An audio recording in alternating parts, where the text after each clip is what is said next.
the allegations true? Was he really into little kids? You know, I mean, he wasn't, man. Well, clearly, he was nowhere near that. Right. You know, but clearly, some of the stuff he did wasn't really appropriate for an adult That's man. all bullshit, Vlad. I'm not gonna let you start there. I'm not gonna. Listen, I live. Listen. No, I'm gonna finish it. I'm gonna finish No, this. Vlad, because I don't want you to finish it and the shit go all over the internet on some negative shit. You know how that shit works. Okay. Mike's legacy got to be protected, bro. When interviewers crossed the line while speaking about Michael Jackson, many celebrities didn't stay silent and stepped in to shut it down before it turned into an attack. They called out biased questions and hosts, defended his name on the spot, and pushed back when the tone went too far. They are showing the deep respect they still hold for Michael Jackson and their continued commitment to his legacy, ensuring his name is protected and remembered with dignity. What are your thoughts on everything Michael's been going through and all the accusations now against him? I think it's stupid because I know for a fact he likes girls. Trust me. Okay, how do you know for a fact that he likes girls? Because I've seen him with girls. I've seen him walk up to a girl, you know, and get her number, you know, and call her up and talk to her and say, hey, baby, what are you doing? You ever seen him kiss a girl, hold hands with a girl? Yeah, I've seen him kiss a girl before. Oh, yeah, I've seen him totally make out with a girl before. Where was that? Was that at his ranch or? I was at his ranch, yeah. Do you know who the girl was? Just like a fan or something. You hung out with him when you were how old the first time? I was 14. Were there children there when you were visiting? There were about 5 or 6 kids there. And you never saw anything inappropriate? No. To begin with, many public figures have stepped in during interviews to defend Michael Jackson when conversations turned unfair or disrespectful. Instead of letting rumors and harsh questions go unchecked, they spoke openly about their personal experiences and what they believed to be true, often challenging the narrative being pushed in the media. Some, like Steve Harvey, shared that they knew him personally and trusted his character while questioning how much of the criticism came from outside pressure or after his death. These moments show how certain celebrities chose to stand up for Michael Jackson when others were attacking his name. Because Mike thought they was gonna convict him. And he says, Steve, I didn't do this, man. I just believed him. I've never believed that about Mike. I know him, I've been around him, and that's just me. Everybody else with these, that last one that came out, he did it. That's you. You don't know. Where all this stuff come from after he dead. And then anyway, that's a longer story, but if you read the GQ article that came out, that exposed everything they did to Michael. Even the little boy came out and said his father made him say all this, blah, blah, blah, blah, blah. It's all true. They just was doing this, brother. Initially, other celebrities who personally knew Michael Jackson were quick to defend him whenever interviews started turning toward old allegations and media rumors. During one conversation, an interviewer began questioning Jackson's behavior and tried bringing up accusations from the past. Before the discussion could go further, Akon immediately stepped in and shut the topic down, making it clear he did not want the conversation used to attack Michael's name. Like several others close to Jackson, Akon focused more on his own experiences with him rather than public speculation. Moments like these showed how some celebrities refused to stay silent when interviewers pushed controversial narratives about Michael Jackson. Since our last interview, I interviewed Tom Mesereau, who was his lawyer that defended him successfully in that whole case.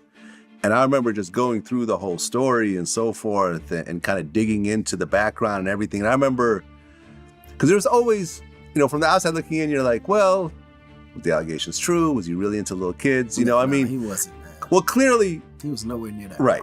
You know, but clearly some of the stuff he did wasn't really appropriate for an adult man. That's all bullshit, Vlad. Then, in one tense moment, Akon did not even let the interviewer finish speaking before stepping in to defend him. He made it clear that he did not want negative stories, clips, or accusations spreading across the internet connected to Michael's legacy. Instead, Akon described him as a pure-hearted person whose kindness toward children came from genuine care and personal experience. According to him, Michael simply wanted kids to feel happy, supported, and loved. Moments like this showed how fiercely some of his friends defended his character whenever the conversation started turning disrespectful. Shit works. Okay. Mike's legacy got to be protected, bro. The nigga was he was a true soul, like pure-hearted.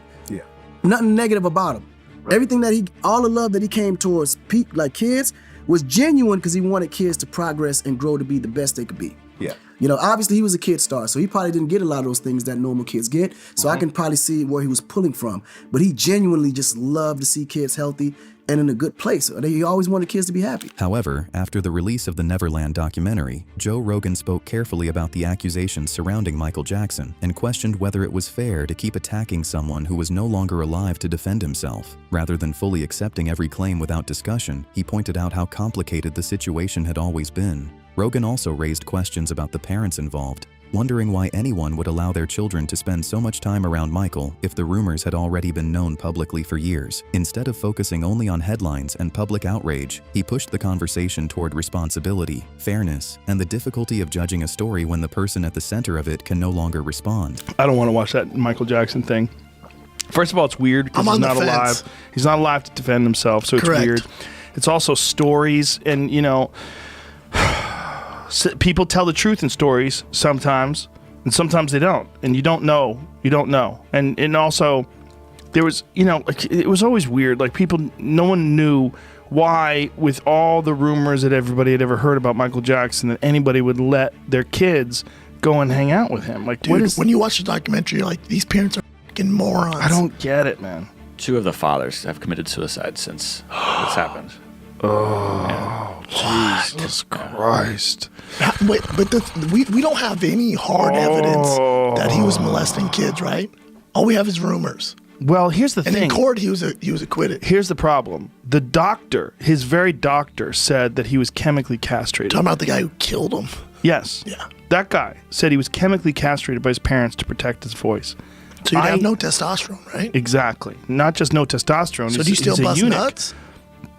I mean, me? I don't think so. Meanwhile, singer Aaron Carter once openly defended Michael Jackson after recalling a moment when he was questioned by authorities following a party appearance. During that situation, he described being confronted with intense, suggestive questioning about the late star. Instead of agreeing with the direction of the interrogation, he firmly rejected the accusations and stood by his personal experience. He emphasized that Michael Jackson was always kind, welcoming, and generous toward him, focusing on hospitality rather than controversy. His response highlighted loyalty and disbelief in the allegations as he pushed back strongly against attempts to frame the conversation negatively, insisting his own encounters told a very different story. I get in the limousine, I leave. I get back to the Sheraton Hotel at Universal over here. There's 4 FBI agents waiting for me in the hotel room. And my mom's there and she's like, tell them what happened. And I'm like, what do you mean tell them what happened? And I sit down with them and they all ask these super sexually exploiting, you know, questions, back-sided questions. And I knew that at my age already. And I looked at all 4 of them and I said, are y'all crazy? I said, what you think I'm gonna do? Tell you that Michael did something bad so that we can sue him for money? And I'm like, really?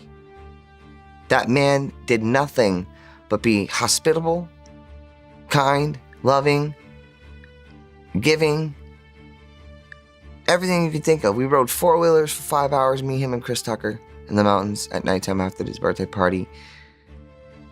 Him and I hung out and talked pretty much all night. Got a couple hours of sleep. I wake up, he's not even in the room. He pulled out a cot for me in his room because I asked him, I was like, I want to hang out with you, you know? I want to be around, you know, it was Michael. Moreover, Michael Jackson's family members also stepped forward to defend his name during one of the most closely watched legal battles of his career. She said, it is extremely rare for teenage boys to make false claims of inappropriate sexual conduct against a man in particular. This documentary is not telling the truth. There has not been not one piece of evidence that corroborates their story. And they're not interested in doing that. Some would say, though, guys, it's hard for you to sit here and say the documentary isn't telling the truth when you haven't seen the documentary. Shouldn't you see the documentary, I don't care to say no, because I know my brother. I don't have to see the documentary. I know Michael. I'm the oldest brother. I know my brother. In a 2005 court setting, his brother Jermaine Jackson supported him by pointing to direct testimony that denied any wrongdoing, highlighting how those close to the case rejected the serious claims made against him. As questions were raised in a formal legal environment, strong statements were made that pushed back against the allegations and reinforced his innocence from their perspective. Jermaine later expressed a deep desire for peace around his brother's legacy, emphasizing that Michael deserved to be remembered beyond controversy and without ongoing public judgment judgment after his passing. In a case in 2005 where he was asked to take the stand, and he was asked the question by Tom Mesereau, did Mr. Jackson ever molest you?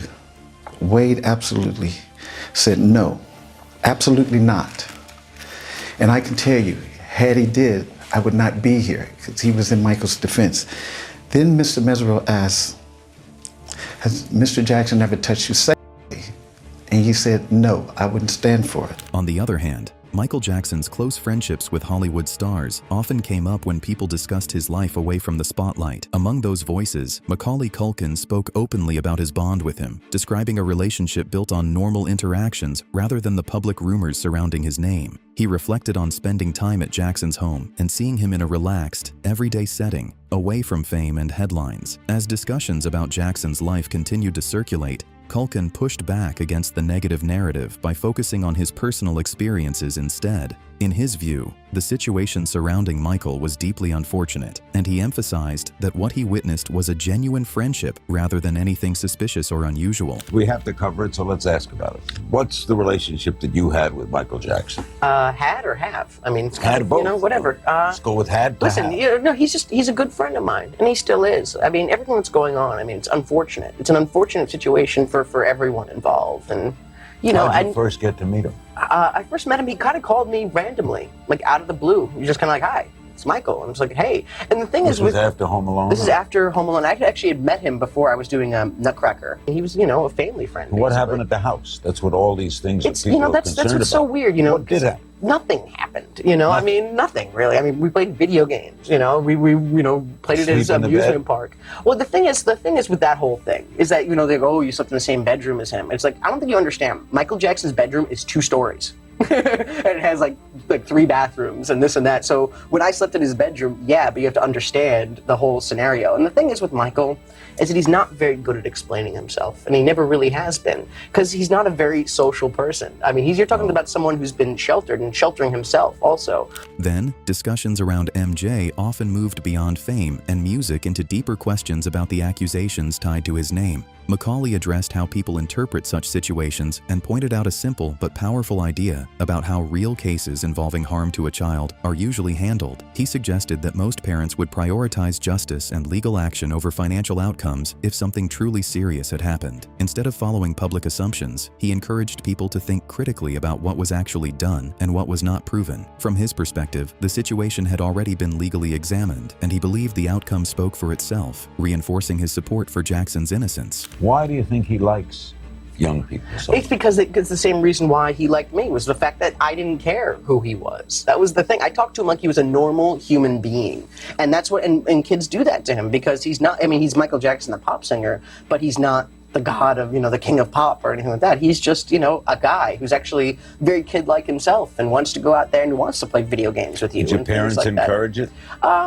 They weren't against it. You know, it wasn't like they encouraged it or like pushing me upon it. It was just kind of like I wanted to hang out with him. Like, look what happened the first time this happened to him. You know, if someone had done something like that to my kid, I wouldn't just settle for some money. You know, I'd make sure the guy was in jail, you know, and it just really goes to show. I mean, as soon as, you know, they got the money and they ran, I mean, that's really what happened the first time. And so, you know, I don't know, it's a little crazy, and I kind of have taken a step back from the whole thing because it is a bit of a circus. And, you know, if the same thing was happening to me, I wouldn't want to drag him into it and vice versa. So I try my best to keep a distance from it. Meanwhile, Michael Jackson's closest supporters also spoke out strongly when public criticism and media pressure surrounded him. Among them, Elizabeth Taylor stood firmly by his side, offering emotional support during some of the most difficult moments of his life. In her words, she recognized the pain he was going through and believed he had been unfairly judged by tabloids and television coverage. Instead of focusing on rumors, she described him as someone who remained gentle, trusting, and deeply affected by the constant attention and accusations. From her perspective, the negativity around him came from outside voices, not from who he truly was, and she called for an end to the harsh media treatment that followed him everywhere. Michael,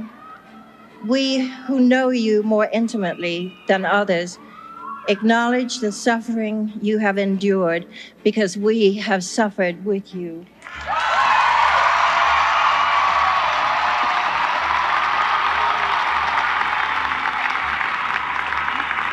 But in the midst of our deepest anguish, We have known that you would prevail through this dark hour, that you would emerge stronger, but still innocent, childlike,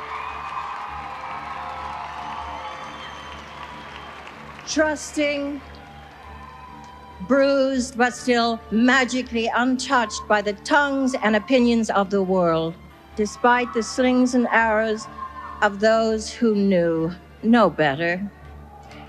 Enough of tabloid media. Elizabeth remained one of Michael Jackson's strongest public supporters, often speaking with deep emotion about his character during moments of intense media pressure. In her final remarks, she focused on his kindness, especially toward children, and insisted that no public criticism could erase the compassion she believed defined him. She described him as someone who carried both beauty and truth within his personality, even while facing constant judgment and personal struggle. Rather than letting outside voices define his identity, she emphasized his inner light and lasting influence. From her perspective, his value and legacy were untouchable, and she closed by reaffirming her belief that he would always be remembered as a uniquely gifted and iconic figure. Michael, we know that your recent torture is not going to alter or change your compassion and love for children. You know it. There is beauty and truth in your being.